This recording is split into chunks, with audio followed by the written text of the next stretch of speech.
परमात्मा के रास्ते तुसीं चलना चाहते हो, भगती के रास्ते तुसीं कामयाब होना चाहते हो, तो अपने दिल दिमाग के विचों सारे सवाल बाहर कढ़ दो, बिल्कुल जीरो हो जाओ। जीरो होवांगे तां ही परमात्मा हीरो बनावेगा।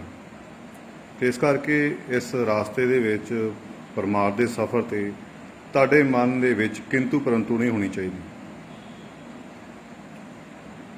कल दास नूं कैंडोवाल रिंग सरमनी जाण दा मौका मिलिया, तो उत्थे बड़ी ही प्यारी रूह सुरिंदर कुमार जी मिले ने, जिहड़े प्रभु नाल बहुत प्यार करते हैं। दास नूं कल उन्हां दी संगत करके बड़ा अच्छा लग्या और कुछ ना कुछ सीखण नूं मिलिया। गए तां असीं रिंग सरमनी सी, पर जदों प्रभु दी गल्लां होईयां, बैठे ते यार दी उस खुदा उस अल्लाह वाहिगुरू दी गल्लां होईयां, तां असीं भुल ही गए कि असीं रिंग सरमनी विच आए हां। तां बड़ा अच्छा लग्या गल विचार करके।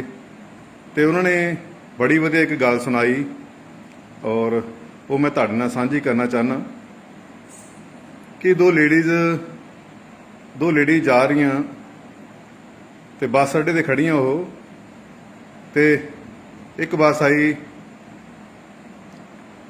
ते वो लेडीज़ उस बस में चुपचाप बैठ गई। दूजी लेडी सी वो थोड़ी पढ़ी लिखी ज़्यादा सी, उन्हें बस के अगे देखा कि लुधियाने जानी बस के अगे भी लिखा लुधियाने जानी। वो फिर भी कंडक्टर पूछे, भाई साहब ये बस लुधियाने जानी आ? कहती हाँ जी लुधियाने जानी आ। फिर खड़ी रही, फिर देखती रही, फिर पूछा उन्होंने कि हाँ जी सच्ची जानी है लुधियाने? कहते हाँ जी लुधियाने ही जानी, सच्ची जानी जी। तो फिर उन्हें पूछा किन्ने बजे पहुँचूगी, तो तुसीं किन्ने बजे तुरोगे, तुसीं रास्ते रुकना तो नहीं कि रास्ते साडा टाइम खराब करो। उस औरत ने उस लेडी ने काफ़ी सवाल जवाब कंडक्टर ना किए। जब तक सवाल जवाब करती रह गई, बस के चलन का समा हो गया तो बस चल पई। तो वो लेडी उत्थे खड़ी ही रह गई। जिहड़ी अनपढ़ औरत थी, बिल्कुल जिहदे मन में कोई सवाल नहीं सी, उन्हें देखा लुधियाने बस जानी, वो चुपचाप वो लुधियाने वाली बस बैठ गई। तो वो बस तुर भी पहला चल पई। जिहड़ी दूजी बस सी वो लेडी ने काफ़ी सवाल किए, सवालों के चक्कर में टाइम खराब कर दिता, तो वो बस चलो खड़ी रह गई उत्थे। फिर वो दूसरी बस सी वेट करन लग गई। इसी तरह जिंदगी का सफ़र आ, इस परमार्थ का सफ़र आ, भगती का जिहड़ा सफ़र आ, सानू गुरु दे कोल जाके किंतु परंतु नहीं करनी चाहिए। गुरु की करदा, किवें करदा, ये किद्दां होऊगा, इदां किद्दां हो जाऊगा, तरह तरह के सवाल मन में आते आ। ये मन में सवाल नहीं होने चाहिए। जो तुसीं किसी गुरु दे कोल, संत महापुरुष फकीर दे कोल जाने हो, तो बिल्कुल जीरो हो जाया करो। उन्हां दे बचन सुनने की कोशिश करा करो, की कह रहे हैं, उन्हां ते अमल करो। जिहड़ी वो बीबी सी, बजुर्ग सी, मन च कोई सवाल नहीं सी, वो बस बैठ गई, आपे टाइम सिर अपने घरे पहुंच गई। जिन्हां दे विच दूजी ओर दे काफ़ी सवाल दे मन दे विच तरह तरह के सवाल सी, वो सवाल करदी रह गई तो अपनी उत्थे स्टेशन ते खड़ी रह गई।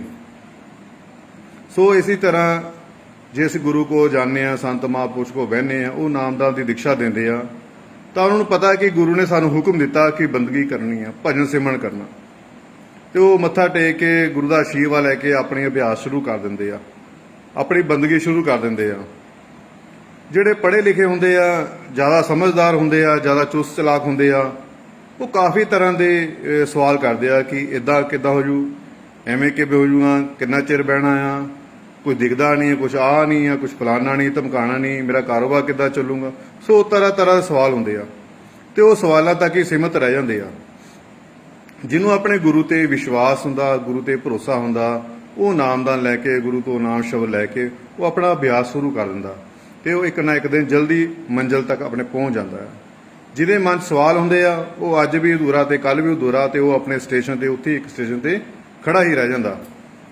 ਤੇ ਇਸ ਕਰਕੇ ਅਸੀਂ ਬਾਅਦ ਦੇ ਵਿੱਚ ਆਪਣੇ ਗੁਰੂ ਨੂੰ, ਪੀਰ ਨੂੰ, ਮੁਰਸ਼ਦ ਨੂੰ, ਸੰਤ ਮਹਾਂਪੁਰਸ਼ ਨੂੰ ਦੋਸ਼ ਦਿੰਦੇ ਰਹਿੰਦੇ ਆ ਕਿ ਮੈਨੂੰ ਇੰਨਾ ਚਿਰ ਹੋ ਗਿਆ ਨਾਮਦਾਨ ਦਿੱਤੇ ਨੂੰ, ਇੰਨਾ ਦਿਨ ਹੋ ਗਿਆ ਮੈਨੂੰ ਭਜਨ ਸਿਮਰਨ ਕਰਦੇ ਰਹੋ, ਮੇਰੀ ਗੱਲ ਨਹੀਂ ਬਣੀ।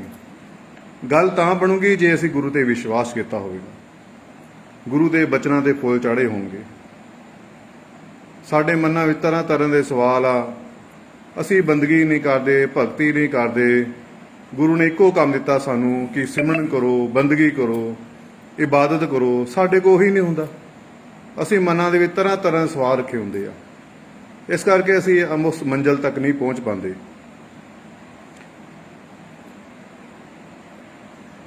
ਔਰ ਜਿਨ੍ਹਾਂ ਦੇ ਮਨ 'ਚ ਸਵਾਲ ਨਹੀਂ ਹੁੰਦਾ, ਗੁਰੂ ਤੇ ਵਿਸ਼ਵਾਸ ਰੱਖਦੇ ਆ, ਗੁਰੂ ਤੇ ਭਰੋਸਾ ਰੱਖਦੇ ਆ, ਗੁਰੂ ਦੇ ਹੁਕਮ ਦੀ ਪਾਲਣਾ ਕਰਦੇ ਆ, ਉਹ ਜਲਦੀ ਤੋਂ ਜਲਦੀ ਆਪਣੀ ਮੰਜ਼ਿਲ ਤੱਕ ਪਹੁੰਚ ਜਾਂਦੇ ਆ। ਤੇ ਮੇਰੇ ਪਿਆਰੇ ਦੋਸਤੋ, ਮੇਰੇ ਭੈਣੋ ਤੇ ਭਰਾਵੋ, ਕਦੇ ਵੀ ਮਨ ਦੇ ਵਿੱਚ ਸਵਾਲ ਨਾ ਰੱਖੋ। ਤੁਸੀਂ ਜਦ ਤੱਕ ਭਗਤੀ ਨਹੀਂ ਕਰਦੇ, ਜਦ ਤੱਕ ਤੁਸੀਂ ਬੰਦਗੀ ਨਹੀਂ ਕਰਦੇ, ਜਦ ਤੱਕ ਤੁਸੀਂ ਇਬਾਦਤ ਨਹੀਂ ਕਰਦੇ, ਜਦ ਤੱਕ ਤੁਸੀਂ ਨਾਮ ਸਿਮਰਨ ਦੀ ਕਮਾਈ ਨਹੀਂ ਇਕੱਠੀ ਕਰਦੇ, ਤਦ ਤੱਕ ਤੁਹਾਨੂੰ ਸੱਚ-ਝੂਠ ਦੀ ਪਹਿਚਾਣ ਨਹੀਂ ਹੋ ਸਕਦੀ। ਇਸ ਕਰਕੇ ਰੋਜ਼ ਭਗਤੀ ਕਰੋ, ਰੋਜ਼ ਸਿਮਰਨ ਕਰੋ, ਰੋਜ਼ ਬੰਦਗੀ ਕਰੋ। ਜਦ ਤੱਕ ਤੁਸੀਂ ਬੰਦਗੀ ਨਹੀਂ ਕਰਦੇ, ਭਗਤੀ ਨਹੀਂ ਕਰਦੇ, ਇਬਾਦਤ ਨਹੀਂ ਕਰਦੇ, ਤੁਹਾਡੀ ਗੱਲ ਨਹੀਂ ਬਣ ਸਕਦੀ।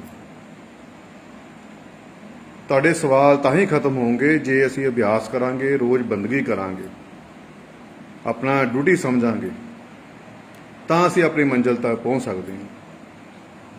ਇੱਕ ਵਾਰ ਇੱਕ ਬੰਦਾ ਜਾਂਦਾ ਜਾਂਦਾ ਖੂਹ ਦੇ ਵਿੱਚ ਗਿਰ ਗਿਆ, ਆਵਾਜ਼ ਦੇ ਰਿਹਾ ਕਿ ਬਚਾਓ ਬਚਾਓ ਬਚਾਓ। ਉੱਥੋਂ ਇੱਕ ਗੁਰੂ ਦਾ ਪਿਆਰਾ ਸਿੱਖ ਨਿਕਲਿਆ, ਲੰਘਿਆ ਜਾ ਰਿਹਾ ਸੀ, ਉਹਨੇ ਆਵਾਜ਼ ਸੁਣੀ ਤੇ ਉਹਨੂੰ ਕਿਹਾ ਕਿ ਆ ਜਾ ਬਈ, ਰੱਸੀ ਸਿੱਟੀ ਆ, ਰੱਸੀ ਫੜ ਕੇ ਉੱਪਰ ਆ ਜਾ। ਪਰ ਉਹਨੇ ਰੱਸੀ ਫੜਨ ਦੀ ਬਜਾਏ ਉਸ ਬੰਦਾ ਜਿਹੜਾ ਗਿਰਿਆ ਸੀ ਖੂਹ ਦੇ ਵਿੱਚ, ਉਸਨੇ ਕਿਹਾ ਕਿ ਪਹਿਲਾਂ ਦੱਸ ਮੈਂ ਗਿਰਿਆ ਕਿੱਦਾਂ ਆ।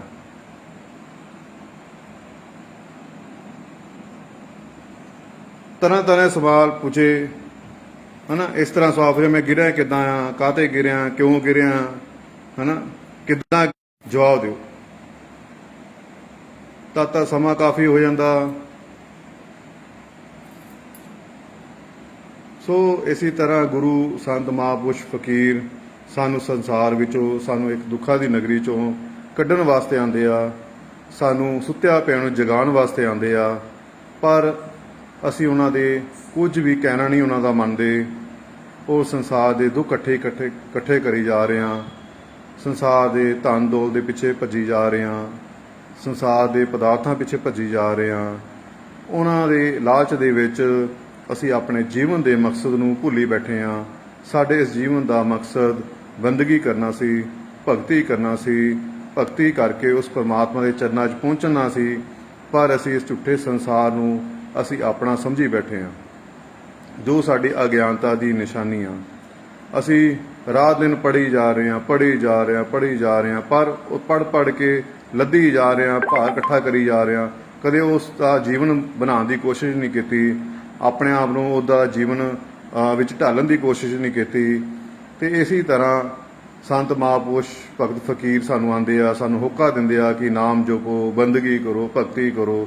ਪਰ ਅਸੀਂ ਉਹਨਾਂ ਦੀ ਗੱਲਾਂ ਜੂ ਸੁਣਦੇ ਆ, ਪਰ ਉਹਨੇ ਗੱਲਾਂ ਤੇ ਅਮਲ ਨਹੀਂ ਕਰਦੇ। ਗੁਰੂ ਨੂੰ ਸਾਰੇ ਮੰਨਦੇ ਆ, ਪਰ ਗੁਰੂ ਦਾ ਕਹਿਣਾ ਕੋਈ ਨਹੀਂ ਮੰਨਦਾ। ਠੀਕ ਆ, ਆਪਣੇ ਗੁਰੂ ਤੇ ਭਰੋਸਾ ਰੱਖੋ, ਆਪਣੇ ਗੁਰੂ ਤੇ ਵਿਸ਼ਵਾਸ ਰੱਖੋ। ਉਹ ਰੋਜ਼ ਆਪਣੀ ਡਿਊਟੀ ਸਮਝ ਕੇ ਭਜਨ ਸਿਮਰਨ ਦਾ ਅਭਿਆਸ ਕਰਦੇ ਰਹੋ। ਮਨ ਦੇ ਵਿੱਚ ਤਰ੍ਹਾਂ ਤਰ੍ਹਾਂ ਦੇ ਸਵਾਲ ਨਾ ਰੱਖੋ। ਇਹ ਸਵਾਲ ਤੁਹਾਡੀ ਰੁਕਾਵਟ, ਬਹੁਤ ਵੱਡੀ ਰੁਕਾਵਟ ਆ। ਜੋ ਤੁਸੀਂ ਨਾਮ ਸਿਮਰਨ ਦਾ ਅਭਿਆਸ ਕਰੋਗੇ, ਬੰਦਗੀ ਕਰੋਗੇ, ਤੁਹਾਨੂੰ ਸੱਚ-ਝੂਠ ਦੀ ਪਹਿਚਾਣ ਹੋ ਜਾਏਗੀ। ਤੁਹਾਨੂੰ ਅੰਤਰ ਦੇ ਵਿੱਚ ਸੱਚ ਦੀ ਪਹਿਚਾਣ ਹੋ ਜਾਏਗੀ। ਗੁਰੂ ਮੇਰਾ ਕੀ ਚੀਜ਼ ਆ, ਗੁਰੂ ਮੇਰਾ ਕਿਸ ਲੋਕ ਦਾ ਮਾਲਕ ਆ, ਹਨਾ, ਗੁਰੂ ਹਮੇਸ਼ਾ ਸਾਡਾ ਭਲਾ ਚਾਹੁੰਦਾ ਆ। ਇਹ ਤੁਹਾਨੂੰ ਪਤਾ ਲੱਗੇਗਾ ਜਦੋਂ ਤੁਸੀਂ ਬੰਦਗੀ ਕਰੋਗੇ, ਇਬਾਦਤ ਕਰੋਗੇ। ਪਰ ਅਸੀਂ ਗੁਰੂ ਦਾ ਕਹਿਣਾ ਹੀ ਨਹੀਂ ਮੰਨਦੇ, ਗੁਰੂ ਦੇ ਹੁਕਮ ਦੀ ਪਾਲਣਾ ਹੀ ਨਹੀਂ ਕਰਦੇ। ਇਸ ਝੂਠੇ ਸੰਸਾਰ ਨੂੰ, ਧੀਆਂ ਪੁੱਤਰਾਂ ਨੂੰ ਪਿਆਰ ਕਰੀ ਜਾ ਰਹੇ ਹਾਂ, ਜ਼ਮੀਨਾਂ ਜਾਇਦਾਦਾਂ ਨੂੰ ਪਿਆਰ ਕਰੀ ਜਾ ਰਹੇ ਹਾਂ।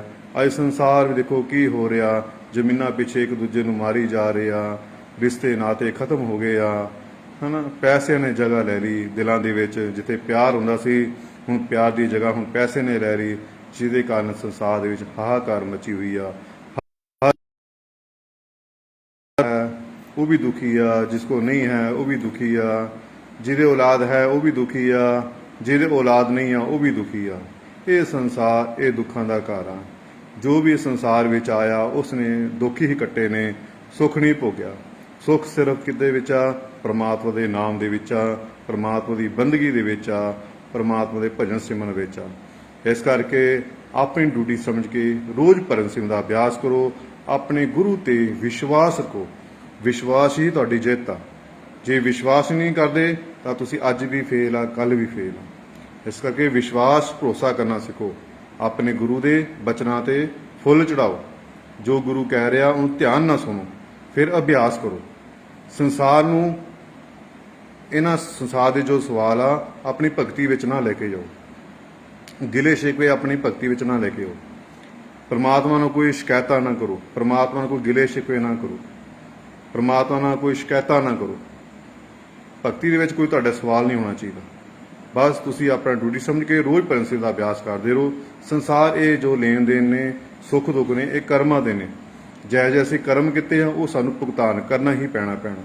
ਇਹਦੇ ਵਿੱਚੋਂ ਕੋਈ ਵੀ ਸੰਸਾਰ ਦਾ ਕੋਈ ਵੀ ਤੁਹਾਨੂੰ ਬਚਾ ਨਹੀਂ ਸਕਦਾ। ਹਾਂ, ਤੁਸੀਂ ਭਗਤੀ ਕਰੋਗੇ, ਬੰਦਗੀ ਕਰੋਗੇ ਤਾਂ ਭਗਤੀ ਦੇ ਵਿੱਚ ਇਹੋ ਜਿਹੀ ਤਾਕਤ ਆ, ਸਿਮਰਨ ਦੇ ਵਿੱਚ ਇਹੋ ਜਿਹੀ ਤਾਕਤ ਆ, ਤੁਹਾਡੇ ਕਰਮਾਂ ਨੂੰ ਸਾੜ ਦੇਵੇਗਾ, ਤੁਹਾਡੇ ਕਰਮਾਂ ਨੂੰ ਸੂਲੀ ਤੋਂ ਸੂਲ ਬਣਾ ਦੇਵੇਗਾ। ਦੁੱਖ ਆਉਣਗੇ ਤੁਹਾਨੂੰ ਪਤਾ ਨਹੀਂ ਲੱਗੇਗਾ। ਹਵਾ ਦੇ ਝੋਂਕੇ ਆਏ ਤੇ ਹਵਾ ਦੇ ਝੋਂਕੇ ਵਾਂਗੂ ਉੱਡ ਜਾਏਗੀ। ਤੇ ਇਸ ਕਰਕੇ ਆਪਣੇ ਗੁਰੂ ਤੇ ਭਰੋਸਾ ਰੱਖ ਕੇ, ਵਿਸ਼ਵਾਸ ਰੱਖ ਕੇ ਰੋਜ਼ ਭਜਨ ਸਿਮਰਨ ਦਾ ਅਭਿਆਸ ਕਰੋ। ਘੱਟੋ ਘੱਟ 2.5 ਘੰਟੇ ਦਾ ਜ਼ਰੂਰ ਅਭਿਆਸ ਕਰਨਾ। ਠੀਕ ਆ? ਉਹ ਲੇਡੀਜ਼ ਵਾਂਗੂ ਕਿੰਤੂ ਪਰੰਤੂ ਨਹੀਂ ਕਰਨੇ, ਸਵਾਲ ਜਵਾਬ ਨਹੀਂ ਕਰਨੇ। ਚੁੱਪਚਾਪ ਦੇਖੋ, ਬੱਸ ਤੇ ਲਿਖਿਆ ਲੁਧਿਆਣੇ ਜਾਣ ਵਾਲੀ ਆ ਤੇ ਉਹ ਅੱਡੇ ਆਰਾਮ ਨਾਲ ਚੁੱਪਚਾਪ ਬੈਠ ਗਈ। ਠੀਕ ਆ? ਇਸੇ ਤਰ੍ਹਾਂ ਗੁਰੂ ਤੁਹਾਨੂੰ ਨਾਮ ਸ਼ਬਦ ਦਿੰਦਾ ਤੇ ਆਪਣੇ ਘਰ 'ਚ ਜਾ ਕੇ ਰੋਜ਼ ਭਜਨ ਸਿਮਰਨ ਦਾ ਅਭਿਆਸ ਕਰੋ। ਕੋਈ ਸਵਾਲ ਨਾ ਰੱਖੋ। ਦੂਜੀ ਹੋਰ ਸੀ, ਉਹ ਕੰਡਕਟਰ ਬਾਹਰ ਸਾਹਮਣੇ ਬੱਸ ਦੇ ਅੱਗੇ ਲਿਖਿਆ ਵੀ ਸੀ ਲੁਧਿਆਣੇ ਜਾਣ ਵਾਲੀ ਬੱਸ ਆ। ਉਹ ਫਿਰ ਵੀ ਪੁੱਛਦੀ ਕੰਡਕਟਰ ਨੂੰ ਕਿ ਬਾਬੂ ਜੀ ਇਹ ਭਾਈ ਸਾਹਿਬ ਇਹ ਲੁਧਿਆਣੇ ਜਾਣੀ ਬੱਸ, ਇਹ ਕਿੰਨੇ ਵਜੇ ਜਾਣੀ ਬੱਸ, ਇਹ ਕਦੋਂ ਤੁਰੂਗੀ, ਰਸਤੇ ਰੁਕੂਗੀ, ਤਰ੍ਹਾਂ ਤਰ੍ਹਾਂ ਸਵਾਲ ਕਰਦੇ ਆ। ਉਹ ਉੱਥੇ ਸਟੇਸ਼ਨ ਤੇ ਖੜੀ ਰਹਿ ਜਾਂਦੀ ਆ, ਬੱਸ ਚੱਲ ਪੈਂਦੀ ਆ। ਜਿਸ ਬੀਬੀ ਨੇ, ਜਿਸ ਔਰਤ ਨੇ ਕੋਈ ਸਵਾਲ ਨਹੀਂ ਕੀਤਾ, ਲੁਧਿਆਣਾ ਦੇਖਿਆ, ਚੁੱਪਚਾਪ ਬੈਠ ਗਈ ਬੱਸ ਵਿੱਚ, ਉਹ ਟਾਈਮ ਸਿਰ ਆਪਣੇ ਘਰੇ ਪਹੁੰਚ ਗਈ। ਇਸੇ ਤਰ੍ਹਾਂ ਅਸੀਂ ਗੁਰੂ ਤੋਂ ਜੋ ਨਾਮ ਸ਼ਬਦ ਲੈਂਦੇ ਆ, ਨਾਮ ਸ਼ਬਦ ਲੈ ਕੇ ਗੁਰੂ ਦਾ ਆਸ਼ੀਰਵਾਦ ਲੈ ਕੇ ਆਪਣੇ ਘਰ ਜਾ ਕੇ ਭਜਨ ਸਿਮਰਨ ਦਾ ਅਭਿਆਸ ਕਰਨਾ ਸ਼ੁਰੂ ਕਰ ਦਿਓ। ਜੋ ਤੁਸੀਂ ਭਜਨ ਸਿਮਰਨ ਦਾ ਅਭਿਆਸ ਕਰੋਗੇ, ਰੋਜ਼ ਬੰਦਗੀ ਕਰੋਗੇ, ਤੁਹਾਨੂੰ ਗੁਰੂ ਦੀ ਪਹਿਚਾਣ ਹੋ ਜਾਏਗੀ। ਤੁਹਾਡੇ ਤਰ੍ਹਾਂ ਤਰ੍ਹਾਂ ਦੇ ਜੋ ਸਵਾਲ ਨੇ ਸੰਸਾਰ ਦੇ, ਚਾਹੇ ਅਧਿਆਤਮਿਕ ਨੇ ਚਾਹੇ ਸੰਸਾਰੀ ਨੇ, ਉਹ ਤੁਹਾਡੇ ਸਵਾਲ ਸਾਰੇ ਖਤਮ ਹੋ ਜਾਣਗੇ, ਕਿਉਂਕਿ ਤੁਹਾਨੂੰ ਸੱਚ ਦੀ ਪਹਿਚਾਣ ਹੋ ਜਾਏਗੀ। ਜੋ ਤੁਹਾਨੂੰ ਸੱਚ ਦੀ ਪਹਿਚਾਣ ਹੋਗੀ, ਤੁਹਾਡੇ 80 ਤੇ 90% ਤੁਹਾਡੇ ਹਰ ਦੁੱਖ ਆਪਣੇ ਆਪ ਹੀ ਖਤਮ ਹੋ ਜਾਣੇ। ਤੁਹਾਡਾ ਮਨ ਨੂੰ ਸਕੂਨ ਮਿਲ ਜਾਣਾ, ਠਹਿਰਾਅ ਮਿਲ ਜਾਣਾ ਤੁਹਾਡੇ ਮਨ ਨੂੰ। ਭਗਤੀ ਕਰੋਗੇ ਤੁਹਾਡੇ ਮਨ ਨੂੰ ਠਹਿਰਾਅ ਮਿਲੇਗਾ, ਸ਼ਾਂਤ ਹੋ ਜਾਏਗਾ ਮਨ, ਭਾਈ ਦੌੜ ਖਤਮ ਹੋ ਜਾਣੀ ਹੈ। ਜਿਹੜੇ ਲੋਕ ਬੰਦਗੀ ਨਹੀਂ ਕਰਦੇ, ਭਗਤੀ ਨਹੀਂ ਕਰਦੇ, ਉਹਨਾਂ ਦਾ ਠਹਿਰਾਅ ਨਹੀਂ ਜ਼ਿੰਦਗੀ ਵਿੱਚ। ਉਹ ਭੱਜੂ ਕਰੀ ਜਾਂਦੇ, ਭੱਜੀ ਜਾ ਰਹੇ। ਅੰਤ ਵਿੱਚ ਕੀ ਦੇਖਦੇ ਆ ਕਿ ਖਾਲੀ ਭਾਂਡਾ, ਖਾਲੀ ਦਾ ਖਾਲੀ ਆ। ਨਾ ਸੰਸਾਰ ਦੀ ਕਮਾਈ ਕੀਤੀ ਆ, ਨਾ ਪਰਮਾਰਥ ਦੀ ਕਮਾਈ ਕੀਤੀ ਆ। ਉਹ ਅਧੂਰੇ ਤੇ ਅਧੂਰੀ ਹੀ ਰਹਿ ਗਏ। ਫਿਰ ਅੰਤ ਸਮਾਂ ਦਾ ਫਿਰ ਪਛਤਾਉਂਦੇ ਆ, ਫਿਰ ਰੋਂਦੇ ਕੁਲਾਉਂਦੇ ਆ। ਤੇ ਇਸ ਕਰਕੇ ਅਸੀਂ ਰੋਣਾ ਨਹੀਂ, ਅਸੀਂ ਦੁਖੀ ਨਹੀਂ ਹੋਣਾ। ਅਸੀਂ ਆਪਣੇ ਗੁਰੂ ਤੇ ਵਿਸ਼ਵਾਸ ਰੱਖਣਾ ਹੈ, ਗੁਰੂ ਤੇ ਭਰੋਸਾ ਰੱਖਣਾ। ਉਹ ਗੁਰੂ ਨੇ ਜੋ ਸਾਨੂੰ ਹੁਕਮ ਦਿੱਤਾ ਕਿ ਘੱਟੋ ਘੱਟ 2.5 ਘੰਟੇ ਅਭਿਆਸ ਰੋਜ਼ ਕਰਨਾ, ਉਹ ਅਸੀਂ ਗੁਰੂ ਦੇ ਹੁਕਮ ਦੀ ਪਾਲਣਾ ਕਰਨੀ। ਬਾਕੀ ਸੰਸਾਰ ਦੇ 21-22 ਘੰਟੇ ਨੇ, ਜੋ ਮਰਜ਼ੀ ਕਰੋ, ਸੰਸਾਰ ਦੇ ਸਾਰੇ ਕੰਮ ਕਰੋ ਜੋ ਤੁਸੀਂ ਕਰਦੇ ਹੋ। ਰੋਟੀ ਕੱਪੜਾ ਔਰ ਮਕਾਨ ਚਾਹੀਦਾ ਹੈ ਨਾ, ਇਹ ਕਰੋ। ਜੋ ਤੁਹਾਡੇ ਫਰਜ਼ ਨੇ, ਇਨਸਾਨੀਅਤ ਦੇ ਫਰਜ਼ ਨੇ, ਪਰਿਵਾਰ ਦੇ ਨਾਲ ਦੇ ਫਰਜ਼ ਨੇ, ਉਹ ਨਿਭਾਓ ਨਾਲ ਤੇ ਆਪਣਾ ਰੋਜ਼ ਬੰਦਗੀ ਕਰਦੇ ਰਹੋ। ਫਿਰ ਤੁਹਾਡੀ ਗੱਲ ਜ਼ਰੂਰ ਬਣ ਜਾਏਗੀ। ਦਾਸ ਦੀ ਬੇਨਤੀ ਪ੍ਰਵਾਨ ਕਰਨਾ, ਜੇ ਦਾਸ ਕੋਈ ਗਲਤੀ ਹੋਵੇ ਤੇ ਮਾਫ ਕਰਨਾ, ਪਰ ਸੱਚ ਤਾਂ ਸੱਚ ਹੀ ਆ। ਤੁਸੀਂ ਰੋਜ਼ ਭਜਨ ਸਿਮਰਨ ਦਾ ਅਭਿਆਸ ਕਰੋ, ਰੋਜ਼ ਬੰਦਗੀ ਕਰੋ, ਆਪਣੇ ਗੁਰੂ ਤੇ ਵਿਸ਼ਵਾਸ ਰੱਖੋ, ਭਰੋਸਾ ਰੱਖੋ, ਫਿਰ ਤੁਹਾਡੀ ਗੱਲ ਜ਼ਰੂਰ ਬਣ ਜਾਵੇਗੀ। ਜੈ ਲਖਦਾਤਾ ਪੀਰ ਦੀ, ਮੌਜ ਫਕੀਰ ਦੀ।